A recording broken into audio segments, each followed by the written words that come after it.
Hello and welcome to one of the pre-lecture videos for Lecture 41, which will be our second to last on Wednesday, December 7th. And we're going to be talking about resonance structures. So what is a resonance structure? Apart from being the last part of the Lewis diagram procedure that I told you not to worry about, well, now you can worry about it.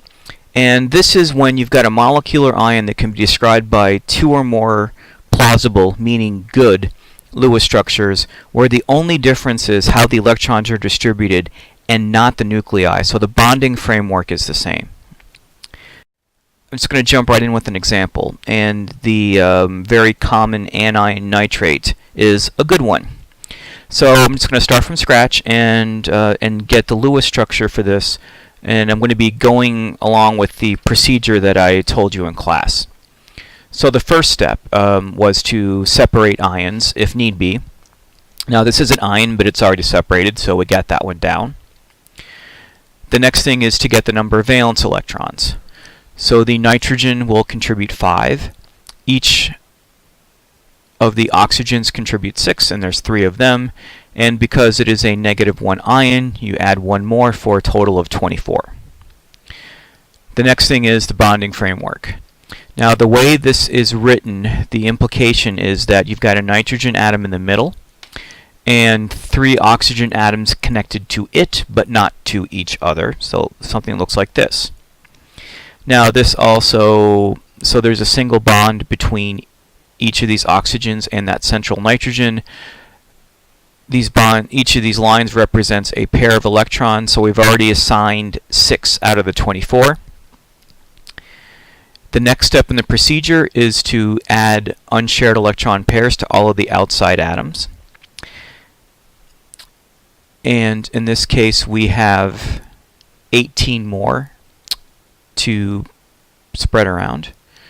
So, and if we have a total of 3 unshared pairs or 6 electrons on each of the outside oxygens, that's our 18. The next step is to assign any remaining valence electrons to the inner atom, but we don't have any. We've accounted for all 24 of them. So we're doing pretty good. The next step, step 6, is to calculate the formal charges that we have on everything here. Alright, so the nitrogen has 6 shared electrons around it, so it gets half of those. So we can assign 3 electrons to it. The formal charge. So nitrogen usually has 5 valence electrons. There are 3 assigned in the structure, giving it a formal charge of +2. So I'll write that there. And playing the same game with the oxygen, there are 6 unshared electrons around each oxygen and 2 shared. So it gets the 6 count fully, half of the 2. So each oxygen by formal charge accounting has 7 electrons assigned to it. It normally has 6, which means each of these has a formal charge of -1, shown here. Now, remember, a good way to check to make sure that you've got the formal charges correctly is if the formal charges on everything add up to the overall charge of that species. So we've got +2, 3 -1s, that adds up to a -1, which is in fact the overall charge of this nitrate ion, so that's good. The next step is to minimize the formal charge if at all possible. And we can do that. So we could take one of these unshared pairs and convert it to a shared pair, and you should be able to convince yourself that that reduces the formal charge on that oxygen down to 0, or increases it, I should say, and also that reduces the formal charge on the nitrogen to +1. And if you can't, so here's the counting. So you've got 1, 2, 3, 4, and half of these 4, so 2, a total of 6 electrons assigned to the oxygen. That's what it usually has, so the formal charge will be 0. And you've got 1, 2, 3, 4, 5, 6, 7, 8 shared electrons for the nitrogen. It normally has, so you get half of those, you get 4. It normally has 5, so it's 1 short plus 1. Now, could we keep going? Could you make another double bond to further reduce this formal charge and to get rid of the formal charge on one of the other oxygens? Do something like this.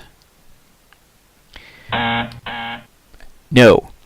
This will violate the octet rule for nitrogen, so because by octet counting, this nitrogen has 10 electrons around it, which is one of the two things you can never ever do. And in this case, that is overfill an octet for a second row element.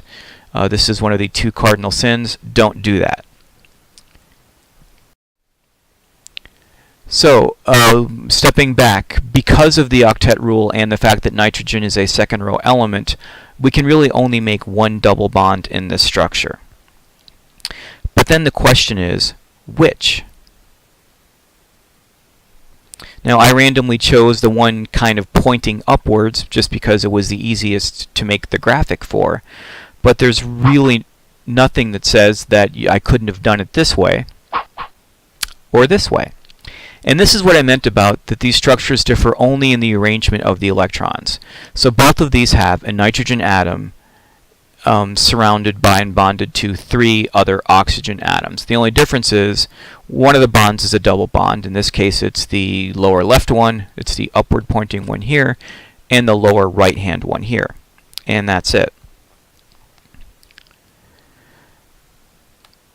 Now, Albert Einstein famously said that he couldn't believe that God would choose to play dice with the universe. So the question is, and in this case, you know, the link here is that the fact that the choice of which of the oxygen-nitrogen bond is the double one is completely random, it seems, because these are all the same structure.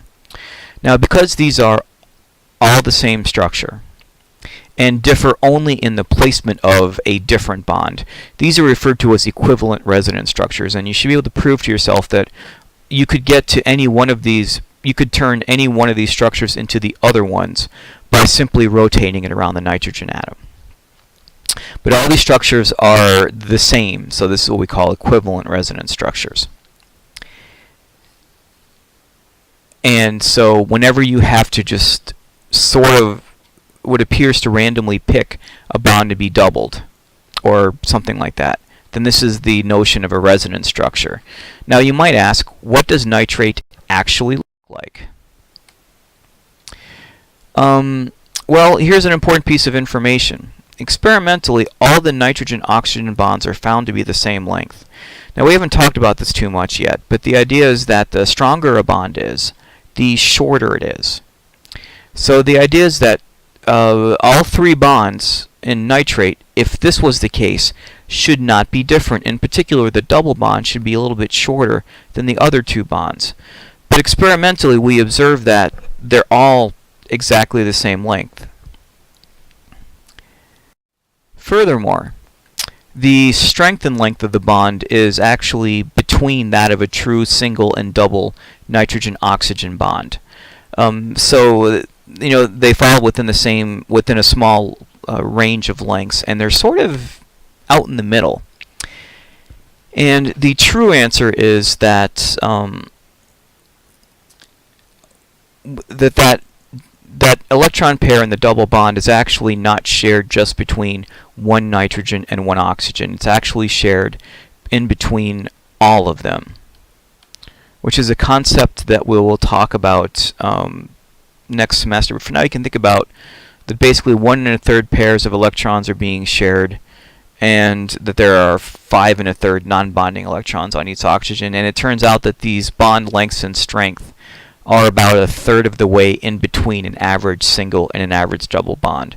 But what actually is happening is that one of those electrons... So that's not it either, because obviously you can't share 1/3 of an electron.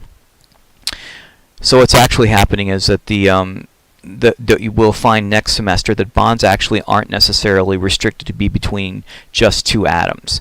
And in some cases, there is a bond that is populated by one of those electron pairs that holds all 4 of these atoms together.